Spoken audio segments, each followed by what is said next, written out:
السلام عليكم ورحمة الله وبركاته.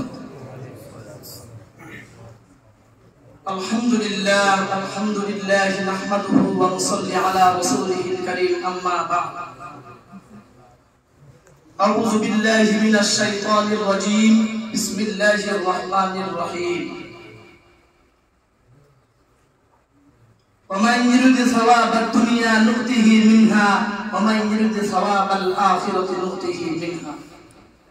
সমস্ত তারিফ যে মহান আল্লাহ তাবারক তাআলা আমাদের সবাইকে আল্লাহর নবীর মাদ্রাসা এবং আল্লাহর ঘরের মধ্যে বসার তৌফিক দিয়েছেন। আল্লাহ সে আল্লাহ রাব্বুল আলামিনের একবার শুকরিয়া আদায় করে নেন। সবাই বলেন আলহামদুলিল্লাহ।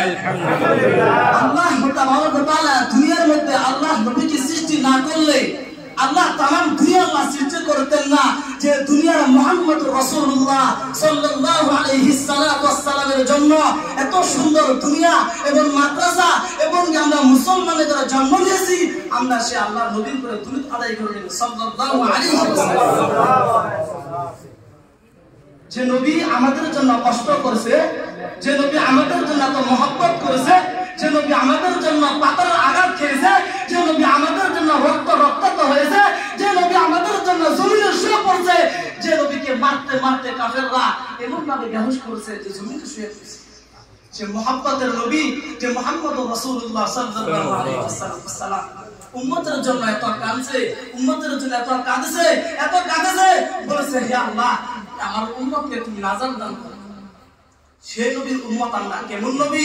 যে নবী 63 বছর জিন্দেগীর মধ্যে একটা মিথ্যা কথা বলে নাই, যে নবী নাকি একটা বেদাতি কাম করে নাই, যে নবী নাকি সব সময় হাসা কথা এবং কি সত্য কথা বলেছে, সেই নবীর উম্মত আমরা। সে নবীর উম্মত হয়ে যদি আমরা সে নবীর ইত্তেবা না করি, সে নবীর সুন্নাত মোতাবেক না চলি, ভাই মুহতারাম দোস্ত বুজুর্গ, আমাদের হালত বহুত খারাপ হয়ে যাবে।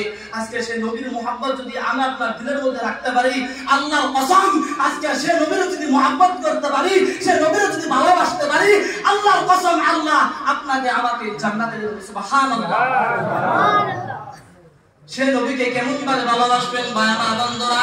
ওই আল্লাহকে যদি ভালোবাসেন, আল্লাহর নবীকে যদি ভালোবাসেন, আমার আল্লাহ রাব্বুল আলামিন আমাকে আপনাকে জান্নাতের মধ্যে দাখিল করে দিবেন।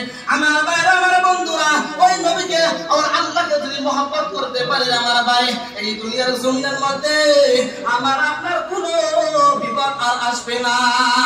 আমার নবীকে জিজ্ঞাসা করেছে এবং কি যে নবী আমাদের জন্য কষ্ট করেছে এবং হাসরের ময়দানে আমার নবী সিজদা করে যাবে, সিজদায় পড়ে যখন চোখের পানি গিরগির করে পড়ে যাবে, আমার আল্লাহ বলল নবী গো সিজদা থেকে উঠে যান, আমি আপনার উম্মতকে জান্নাতের মধ্যে দাখিল করিয়ে দিব।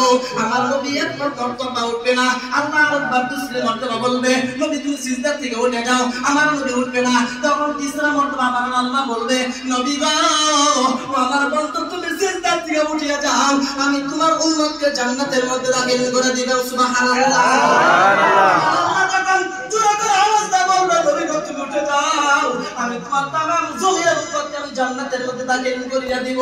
আমার আল্লাহ রাব্বুল আলামিন নবীকে এই কথা বলার সঙ্গে সঙ্গে আমার নবী বলবে সিজদা থেকে উঠে যা বলবে তাকায় দেখ আমার উম্মত গুলো কাঁদতেছে, কিছুগুলো উম্মত জান্নাতের মধ্যে আছে, আমার আল্লাহ বলবে ওইগুলা মানুষকে আমি জান্নাতের মধ্যে দিয়েছি, নবী তুমি উঠে যাও। সুবহানাল্লাহ।